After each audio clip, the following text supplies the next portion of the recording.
January 3rd. A Word in Season to the Weary by Brother Bakht Singh.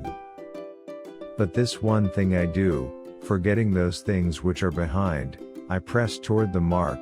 Philippians chapter 3 verses 13 and 14. Manasseh means to forget. For God, said Joseph, hath made me forget all my toil, and all my father's house. Genesis chapter 41 verse 51.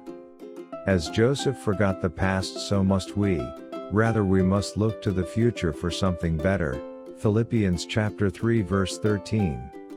We enjoy talking about our past sufferings to get human sympathy. However, to grow spiritually, we must forget completely every past suffering of any kind. Sometimes we look at the past and remember with joy what the Lord did for us so many years ago. We keep on telling others what happened 10, 12 or 15 years ago. Sometimes with tears we talk of those wonderful days, and long to get back to the good old days, at least for a while.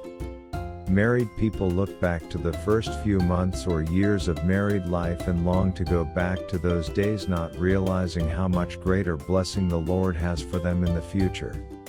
Perhaps God has been extremely good to you, and you have seen Him working mightily in the past.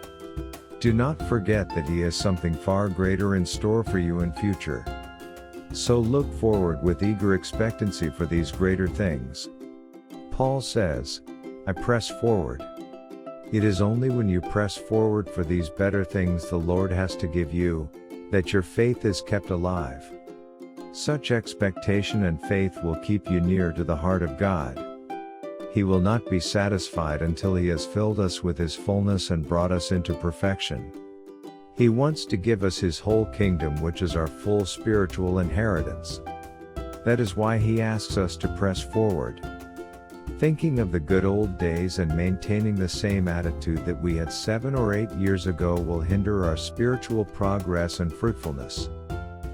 We all need the experience of Manasseh. Whatever happens, we must remember that the Lord has better things for us in the future. He wants us to enjoy fully all that He has planned for us from eternity, because He says, all things are yours. 1 Corinthians chapter 3 verse 21. However, merely repeating these words is not sufficient. We have to claim His promise.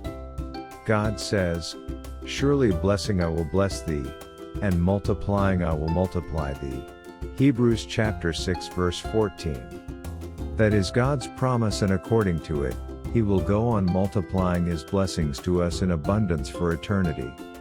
For this reason we must forget the past, however good it may have been, and expect greater things to happen. We must go on claiming the full share of our heavenly inheritance in His kingdom and His throne.